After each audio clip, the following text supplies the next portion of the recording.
Hi! In front of me is REALME Narzo 50i Prime, and today I would like to show you how you can turn on or off automatic screen rotation on this REALME. You need to start by accessing tab menu.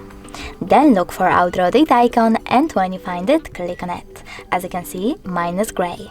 That means that automatic screen rotation is disabled. If you want to enable it, click on the same icon. If you want to, you can go into settings as well and tap on display section. Now scroll down and click on this sweater next to auto rotate screen.